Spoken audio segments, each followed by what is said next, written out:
welcome to episode 27 of Anatomy of Tone. In this week's podcast, I'm going to talk about vertical pedal boards as well as the Red Panda Tensor pedal.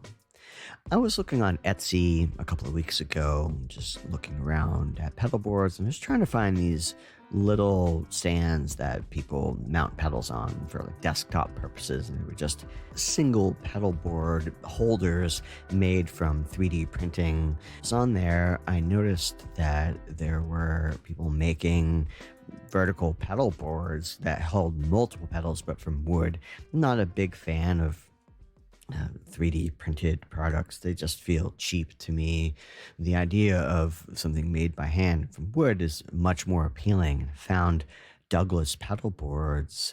It seemed really interesting to me. They looked really nice and hand built. They had a unique quality to them in the sense that they just didn't feel like they were pushed out of an assembly line. And I really like that. So I reached out to Douglas and asked him a little bit more about his pedal boards and got one to check out and use in my studio and also write about in blogs and in this podcast.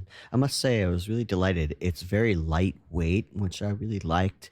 And the finish is more of a satiny, natural wood finish on it. It's not high gloss, which I also really appreciate. And a couple of things about this particular vertical pedal board that I liked. Douglas Gross is the guy's name who makes these pedal boards in Canada. He had two larger holes in the side that make it accessible to run cables through them, which I thought was a nice touch. And I saw a couple other manufacturers making vertical pedal boards that didn't have the side holes to run cables through, which I think is a nice addition when you're placing this on a desktop in order to have access for manipulating your pedals in real time.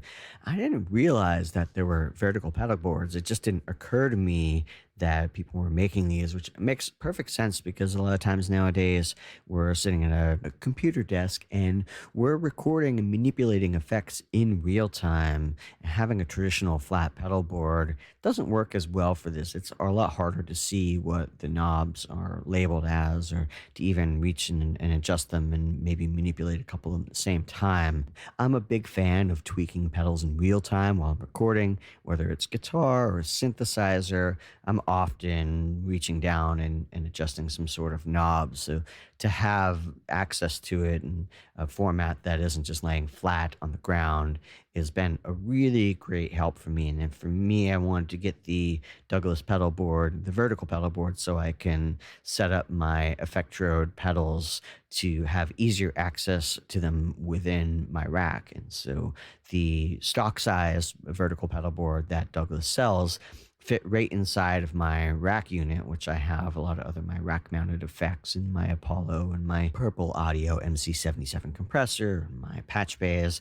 It sits at the bottom of my rack unit, and I have now all of my Effectrode pedals mounted, which I can easily tie into if I want to use the PC2A compressor or the tube drive pedal, if I want to use the Delta Tram. They're all right there, which is nice, and I can see them, so I could reach down and adjust the knobs as I'm playing, as I would a piece of gear in my rack unit if I was going to tweak one of those. So it's actually been a really great assistance to being creative and manipulating sounds in the moment. And I was really surprised and delighted about the affordabilities of these pedal boards.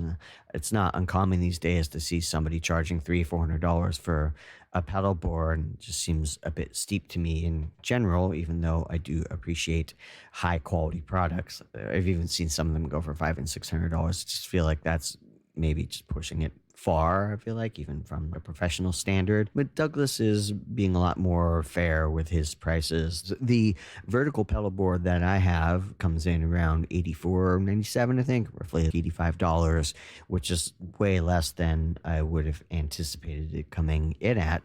And his just regular flat pedal boards as well, or horizontal pedal boards, also are very reasonably priced. He makes both vertical and horizontal, as well as he'll create them in a variety of finishes too. If you want to match the Tolex of your amp, or you want to get a matching case for him, he can design all that stuff. And I'll definitely be looking at him in the future, because it's nice to have a few varieties of sizes of pedal boards for just various types of gigs that you may do. And if you need them to fit in different cases or different bags, it's nice to know that you have a designer that, even if you have some specific needs for a board, that they can custom design it, which I recommend that you reach out to him and talk to him if you want something that is just less than standard than what he's offering on his Etsy webpage, which is Douglas Pedalboards. So if you go to Etsy and just search in Douglas Pedalboards, you'll find a collection of pedal boards that he has built to sell. You could just reach out to him and talk to him more. It's interesting. I talked to Douglas, and he started out just making a pedal board for himself. And he has interests in music and in woodworking, and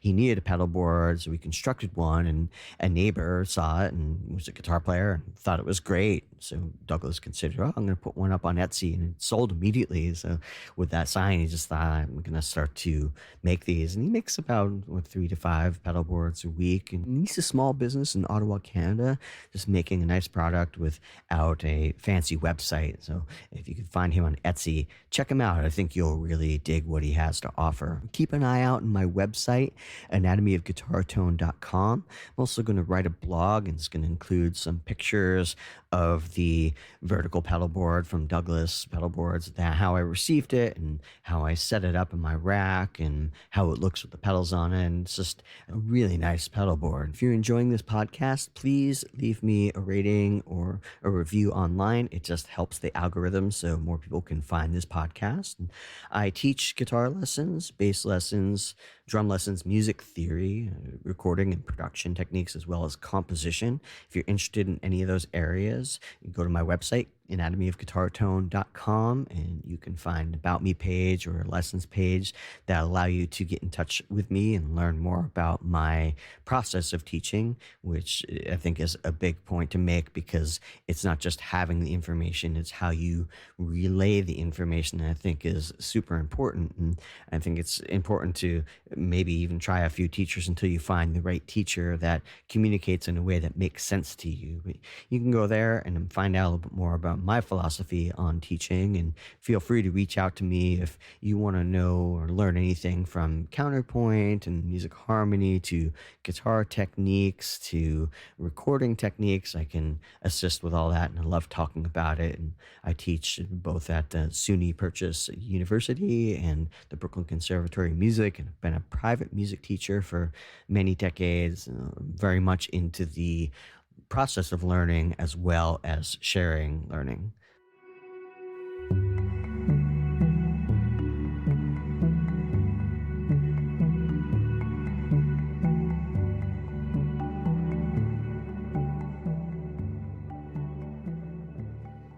I'm always experimenting with my process while I'm writing, meaning opening my mind to different techniques or awareness of the hindrances of environment or technology.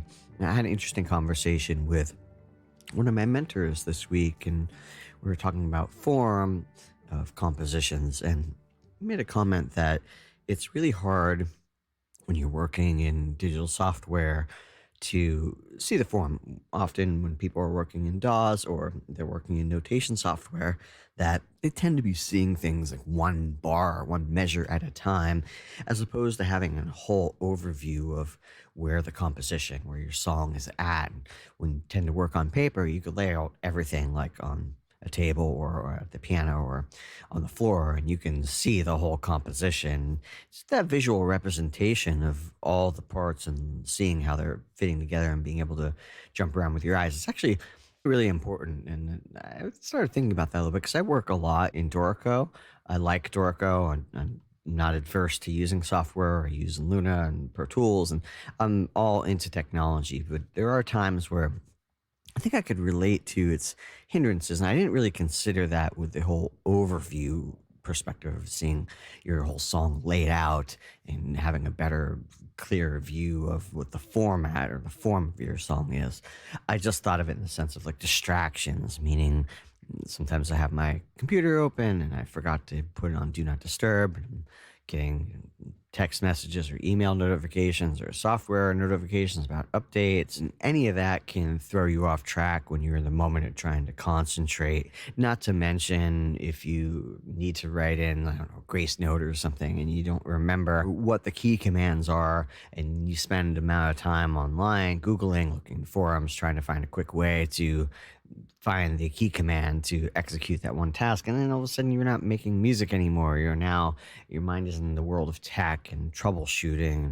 It just pulls you away from the art aspect of it.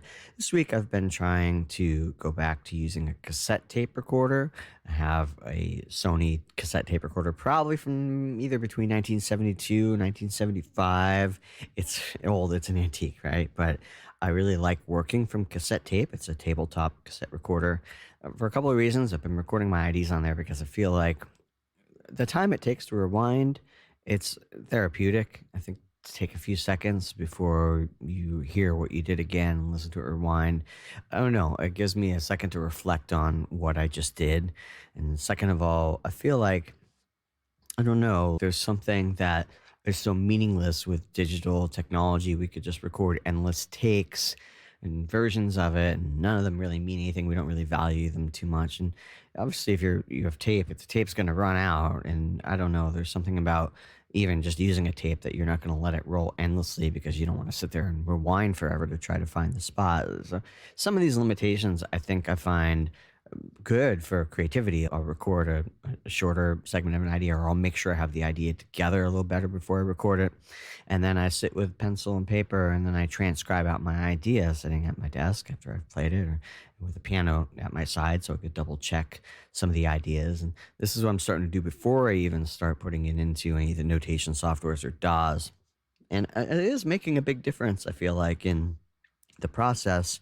I'm using audiation a lot more, which I think is something that we sometimes get pushed away from. We're using technology. We let it do the hearing sometimes, and it's easy to move notes around and try things that we wouldn't naturally hear. But when you're sitting at a piano and composing, then you really have to hear it, and you have to make those changes. And sometimes you'll end up taking more risks than you would if you were just sitting in a DAW or something and just trying something out, right?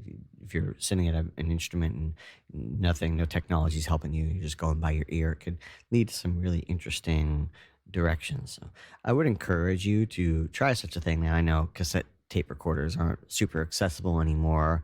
You can find them on eBay if you want. I was lucky enough this one was given to me.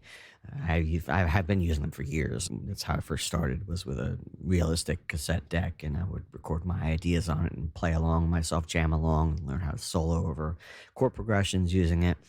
If you can find one, I would recommend trying it. I think it's fantastic. If not, there's some standalone recorders from Zoom that have a little speaker in them that might be a good middle ground between technology and analog gear. And I also recommend using paper. Even if you don't know how to write music notation, try to write it out in paper in a way that you can understand what you were playing, to be able to recall it, and working out in your head, imagining it as much as you can. Use audiation as much as you can.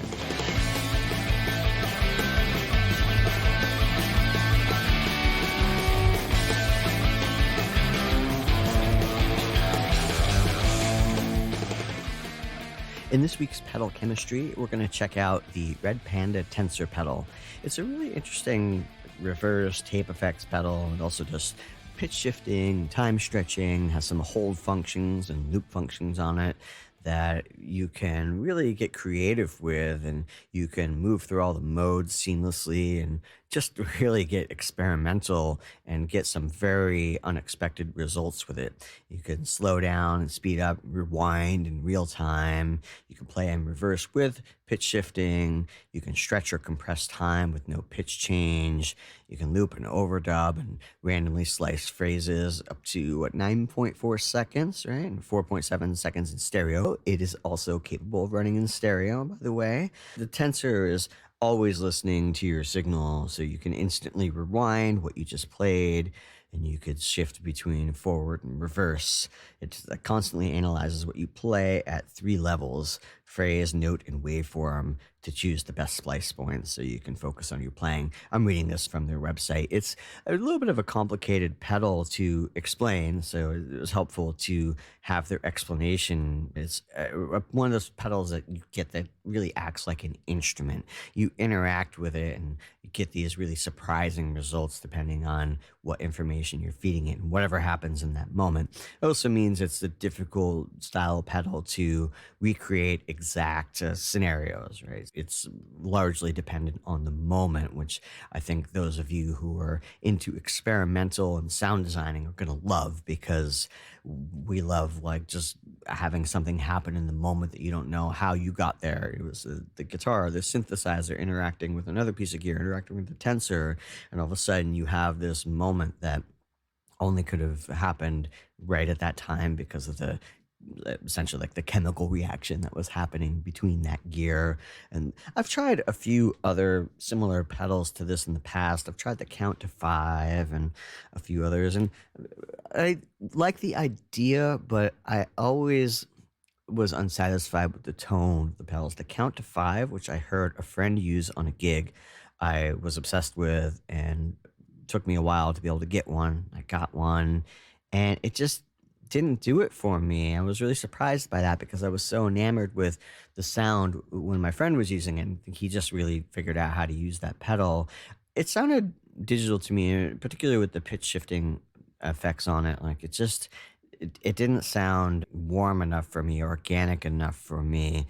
And I was wondering if maybe that style of pedal wasn't going to be a good match for my taste and tone. But I must say that the Tensor is perfect with that. I think Red Panda has really thought a lot about the sound quality, even when you do the pitching up effects. Like, it doesn't sound overly bright and brittle and thin. There's still a warmth to it. They have clearly kept an integrity of sound in mind when they design this pedals. And not only do these cool reverse and pitch shifting and time stretching effects, but the tone is also excellent on it. It also offers a randomization knob, which basically changes the range from occasional CD skips, stutters, rhythmic repeats to random slicing and erratic pitch shifts. Depending on how high you have the knob is how often or how extreme it will randomize the material. A couple of things they did I really like about the pedal was, first of all, it's a pretty small pedal for everything that is packed into it. The size is very desirable for pedal boards. I also like that when it comes to the foot switches on it, there's adjustments right above each foot switch to turn it from momentary to latched, meaning that you can set it to momentary if you have the loop function on, for instance, and you just want to grab like little tiny captures of what you're playing. And if you want to capture longer sections, you could set it to latch, and which is more the way that people are used to working with loopers. But very creative, and also all the adjustments on it I mentioned before, but you could do it in real time and it doesn't mess up the pedals. They also consider the fact that everything that operates on the pedal should be able to be manipulated in real time without it actually disrupting or making the sound unusable. The input range is adjustable on the Tensor, so if you wanted to use it as an aux send, which I did get into and was using sometimes in the examples I'm going to show later, or if you want to use it as a guitar, and the signals are obviously different what are coming out of a mixing board versus a guitar versus a synthesizer. So they've made so you can accommodate the input signal as opposed to needing a reamp box, which is very nice. There's also a web-based editor for editing presets and accessing hidden parameters.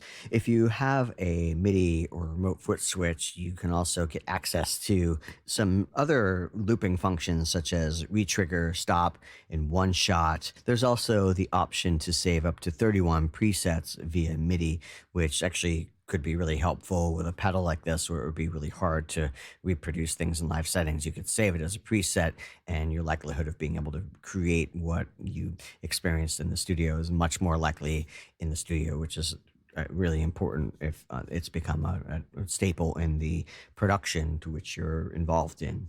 The power supply is 9 volt DC, 250 milliamps. You just use a standard power supply, I use the Strymon Zuma, and I have the Ojai as well on my small gigging pedal board. And the manual is available online to read.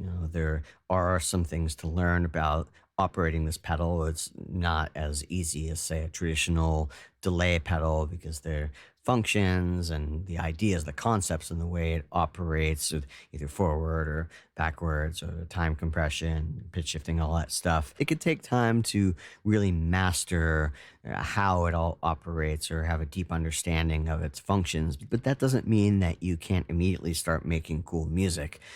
For me, one of my favorite things is to plug in a new pedal and just start experimenting with it and see if cool things happen. And then if they do, I usually know I'm going to bomb with the pedal. I don't like it if I can't start making some cool music with a pedal when I first get it. And even though I didn't read much of the manual when I got the Tensor, it made sense in some degrees. Like I was a little surprised about maybe what was happening. I didn't really understand why it was happening, but it was really cool what was happening. I just went with it. And I first tried some experiments using my ARP 2600M. And then, of course, I started bringing in other instruments. And I'm going to play some examples and not really talk so much about the technicalities of how I had the pedals set up, because I think it wouldn't matter, because depending on what you're playing and what material you're feeding it and the sounds that you have, it's not necessarily going to get the same results. So these are just a variety of examples using the Tensor. Sometimes it's a wet-dry mix. Sometimes it's full wet. There are times when I've used a sampler, a Roland SP404, to actually sample some happy accidents that happened using the Tensor, and then I just started playing it like a sampled loop. So there's a lot of different ways that I've used this pedal, including on drum machines. I'm just going to talk about my creative thoughts, I think, behind how I was getting these sounds and where it ended up and what it meant to me, which I think is more important with a pedal like this, because it's not the sort of thing that you're going to say like a drive pedal, or that's a little more straightforward to understand, or you can reproduce results between different amps, even though that's not perfect either. And again, I'm not really like a big fan of presets in general, because it depends so much on the player and just the whole signal chain, but sometimes it gives you a good starting point. The first example, I used a Hydra synthesizer running into the Red Panda Tensor pedal. I was experimenting with this one and treating it more like a polytonality mindset. I'm really into the work of Charles Ives and Bela Bartok, and the idea of sometimes playing in two keys at one time can be really fascinating. And I think just it creates an unusual emotion, right? And I think if we're thinking of scoring, it is something that emotes almost like a foreign or extraterrestrial kind of vibe. So I used, it's basically a CS80 synth kind of vibe. And then I ran into the Tensor and was just messing around with some of the knobs on it, as you'll hear. And it created a pretty cool polytonal vibe.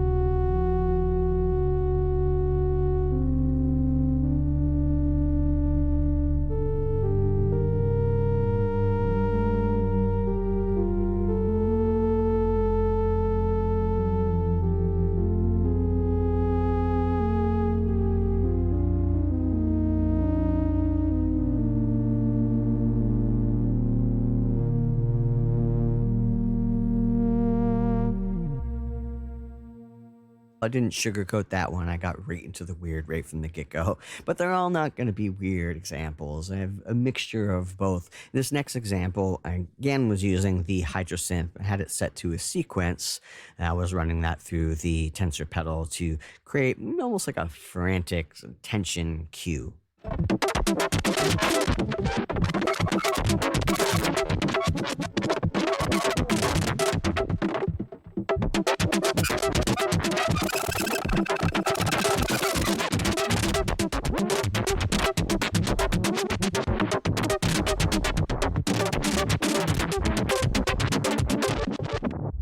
Now I'm going to use a Prophet 10 analog synthesizer for an arpeggiation, like a soft arpeggiation sound. I'm using the Tensor to create somewhat of a reverse effect.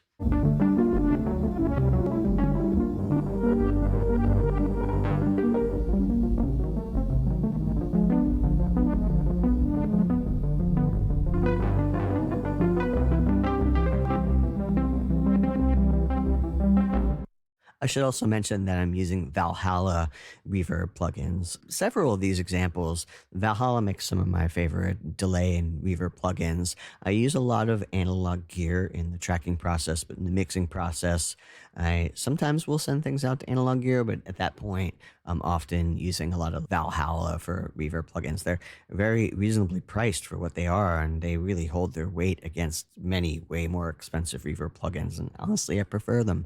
So they're really great. Go check them out, valhalla.com. Now we're going to move on to the Dave Smith OB6 synthesizer.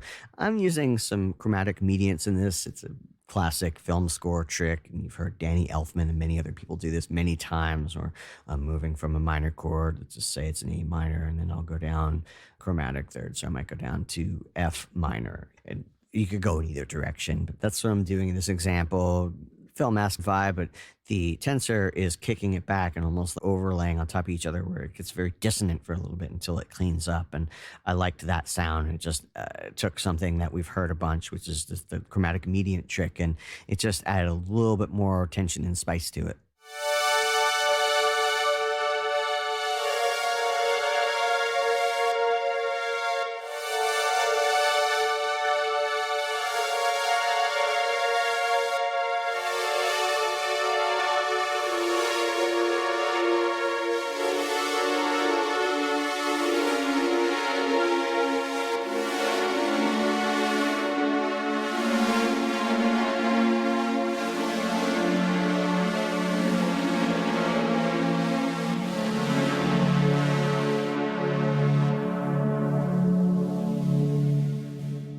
I'm a huge fan of Bernard Herrmann and Twilight Zone and Jerry Goldsmith.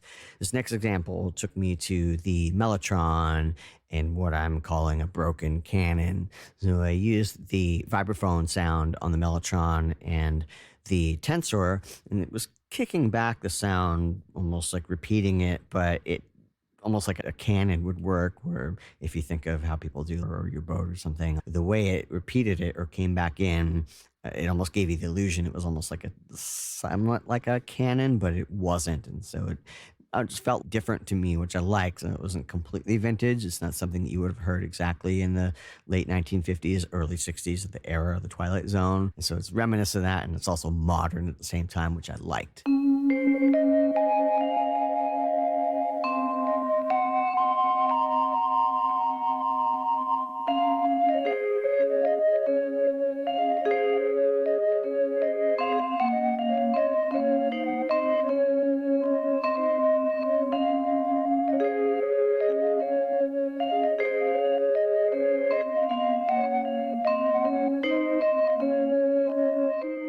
I'm going to stick with the Mellotron.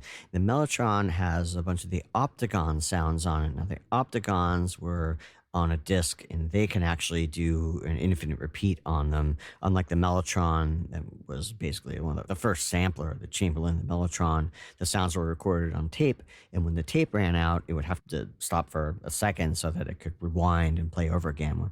The optagons didn't have this. So Marcus Roche at Mellotron has meticulously restored the optagon sounds and loops as well. There were a lot of loops on the optagon where they would have a rhythm or a backing track. That's what this next sound is, but I also played it at slow speed on the Mellotron, which kind of makes it sound vibey. I think the sound was initially like a country loop, but when you slow it down and then I put the Red Panda Tensor on it, something cool was happening. I was playing with the knobs in real time on the Tensor just to create this, I don't know, exaggerate maybe the broken feel of it.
way, it just sounds so wrong but right. It almost feels like you've traveled back in a time into a dream that you had. Right? It's unsettling, but also nostalgic. I'm going to use an ARP 2600M now.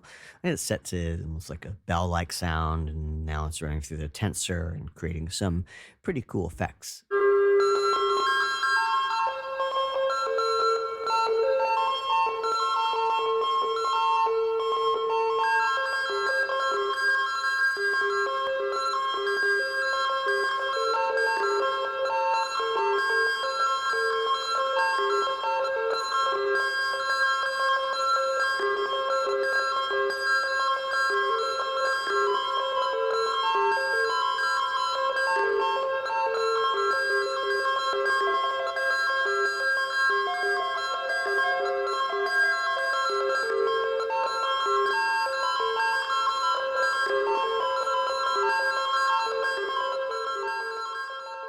I'm going to use a synthesizer to create a drone, which I also ran through a full tone Deja vibe to get that uni-vibe chorus-like sound, which is chorus, phaser, vibrato, however you want to call it. It just, I love the way that it incorrectly emulates the sound of a Leslie. There's just that, you hear that hard spinning of the modulation. I wanted that as a drone for me to then experiment playing guitar using the tensor above it. So not only does the drone have the tensor with the Deja vibe on it, it also is on the electric guitar part where I'm just phrasing some things and I'm messing with the pedal and with my feet. So I wasn't up on a stand where I was earlier, where I was playing with it in real time with the synths or as outboard gear. Now it's in the chain as if I'm on a gig and experimenting with it real time.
There's also some cool effects you can create using drum machines now. Using Machina, the standalone version, I ran the drum machine into an Effectro tube drive and into an analog ARDX20 analog delay, and that ran into my API preamps via the Purple Audio MC77 compressor. And then once it was recorded into Luna, I reamped it out to the tensor and then continued to play with the parameters. Let's listen.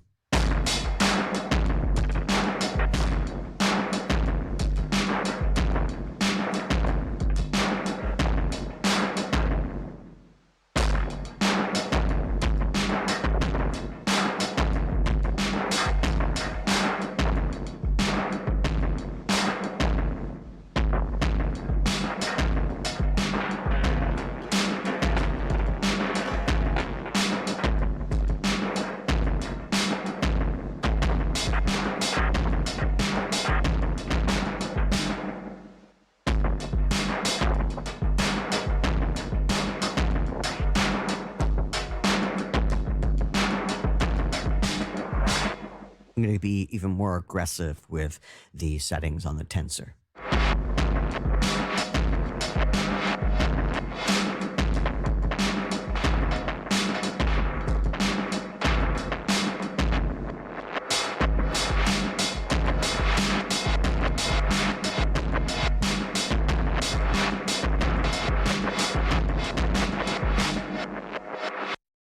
know it seemed like I teased you before with a little bit of guitar and then went to drums.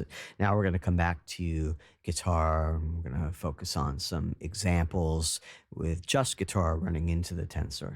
This example starts off with a loop that I got going with the tensor, and I'll let it roll a little bit before I started manipulating it because it just seemed like a cool, like a higher ostinato that was happening there that could be used in a cool way.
You could do some really cool spacey jams with it.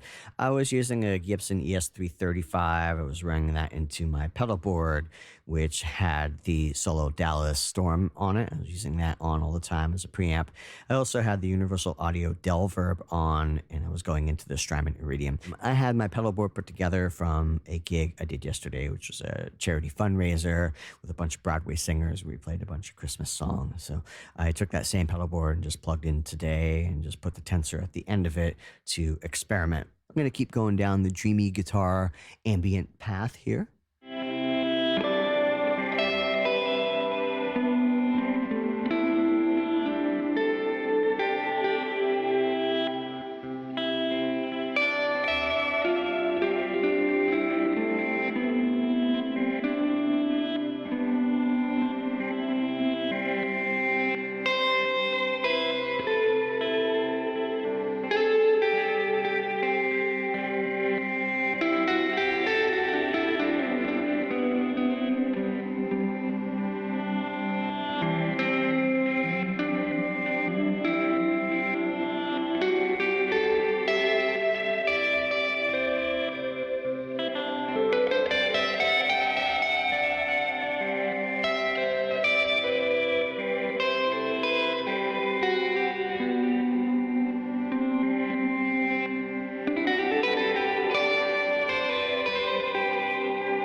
This next example, I used the Roland SP404 MK2 to sample some cool moments I thought that happened using the tensor with my Gibson ES335 that I mentioned. And then I just played those two captures as if I was making a song. This is really cool. Sometimes I'll do this and just create a bunch of snapshots of different moments that happen, surprises that happen during a jam, and then I can now manipulate them and trigger them at will, or almost treat them like tape loops, almost in the way that like the BBC Radiophonic Workshop worked with tape loops and stuff in the early 60s and through the 70s. I like a lot of that experimental electronic music, and I think it's fun to get in that mindset and also consider the ways to create music using those techniques.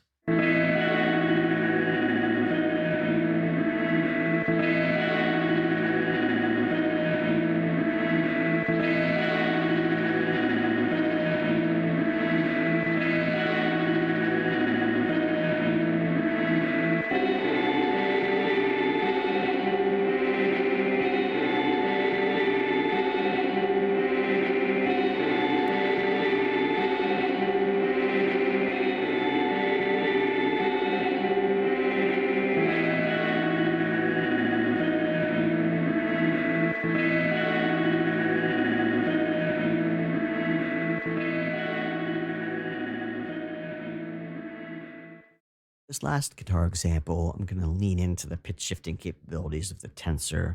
Use the guitar, reverb, some delay with this, running into the tensor. It's just created this almost like sound that I can almost imagine being used in more of an indie film where there's some self-reflective moments. It just feels very inner thought process, kind of dark and almost like inner voice kind of vibe. It's really cool how it came out. Basically, I was switching between two different chords and it was very symbiotic. So what I was playing wasn't necessarily being reflected in what you were hearing. This is an interesting case of needing to have something like that in your signal chain right at the time in order to get the desired result. Because if you heard what I was actually playing, it wouldn't, you'd be surprised. So I had to have the pedal in front of me and to play things to hear how the tensor was going to spit it out, so then I could change it to find something that was working for the emotion I was trying to express.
For the very last example, I used an ARP 2600 and set up like a hi-hat drum sound on it. And I ran that through the tensor, I think fully wet, and then started messing with it. At first, it feels like it has this frantic clock running out vibe to it. And then as it goes on, it breaks up and gets more erratic and unsettling.